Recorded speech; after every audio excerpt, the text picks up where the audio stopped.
نظام الدین اولیاء علیہ رحمہ کو محبوب الہی کہتے ہیں نا. ان کا واقعہ بھی علماء نے یہ لکھا ہے، صوفیاء نے، کہ ان کے شیخ حضرت بابا فرید الدین گنج شکر رحمۃ اللہ تعالی علیہ ایک دن موج میں آ گئے اور کہا کہ نظام الدین محب بنو گے یا محبوب بنو گے؟ تو یہ بڑی خدمت کرتے تھے اپنی شیخ کی، تو کہا کہ محب بنو گے یا محبوب؟ تو کہا حضرت اگر اجازت ہو تو اپنی ماں کو نہ پوچھاؤں. اللہ اکبر! ان لوگوں کی مائیں بھی تو صاحب حال ہوا کرتی تھی.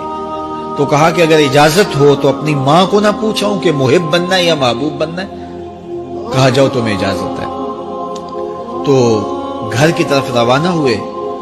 ایک آدھ دن کا سفر کیا. راستے میں ایک فقیر تھا مجذوب، جو راستے میں بیٹھا تھا. حالت اس کی عجیب سی تھی. تو یہ سلام کر کے گزرنے لگے تو وہ مسکرا کے بولا محب بنو گے یا محبوب؟ تو حیرت زدہ ہو گئے کہ اسے کیسے پتا چل گیا، یہ تو میرے شیخ کا اور میرا راز ہے. تو رک گئے. کہا کہ حضرت اگر آپ بتا دیں تو بہت اچھا ہو. کہا نہیں ماں سے پوچھو، جو وہ بتائے گی وہی بن جانا، اور اگر ماں نے نہ بتایا تو کل آ جانا، اسی وقت یہاں ملاقات ہوگی، پھر میں بتا دوں گا. خیر چلے. رات کو پہنچے، والدہ کی خدمت میں سلام پیش کیا، پاؤں دبائے اور کہا کہ شیخ موج میں آ گئے اور کہا محب بنو گے محبوب بنو گے؟ تو میں نے کہا ماں سے پوچھ لوں. تو میں اماں جی آپ سے پوچھنے آیا ہوں، راستے میں یہ واقعہ بھی ہوا. تو ماں نے کہا کہ بیٹے تم صبح ناشتہ کر کے پلٹ جانا، اور وہ جو راستے میں تیرے دل کی بات بوجھ گیا وہ کوئی صاحب حال تھا، وہ تمہیں صحیح بتا سکے گا کہ محب بننا کہ محبوب بننا.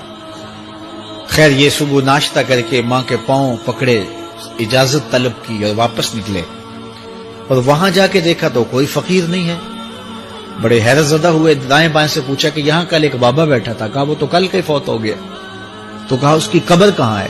کہا قبر کس نے بنانی تھی اس کی؟ وہ گندگی کے ڈھیر پہ لوگوں نے پھینک دیا. دل میں بڑے حیرت زدہ ہوئے. اتنا با کمال تھا، لیکن اپنی حالت یہ. خیر وہاں چلے گئے اور جا کے کھڑے ہو کے پوچھنے لگے بندہ خدا دل کی باتیں بوجھتا تھا اور میرے ساتھ وعدہ کیا تھا کہ اگر ماں نے نہ بتایا تو کل آنا، اور اپنا پتہ ہی نہیں تھا کہ کیا ہونے والا ہے. یہ بات کہی تو بابا اٹھ کے بیٹھ گیا. عرش فرش تے بانگا ملیاں تے مکے پہ گیا شور، بلے شاہ سا مرنا نہیں تے گور پیا کوئی ہور. ہاں اٹھ کے بیٹھ گیا اور کہا کہ نظام الدین محبوب بننا محب نہ بننا. محبوں کا یہ حال ہوتا ہے، نہ کفن ملتا ہے نہ دفن ملتا ہے. محبوب بنو گے تمہاری قبر پہ بھی میلے لگیں گے. فاتبعونی یحببکم اللہ. اگر حضور کی اطاعت کرو گے، حضور کی فرما برداری کرو گے تو تم محبوب بن جاؤ گے. جب کوئی حضور کا ہو جاتا ہے تو رب اس کو اپنا محبوب بنا لیتا ہے. تو حضور کی محبت خدا کی محبوبیت کا ذریعہ ہے.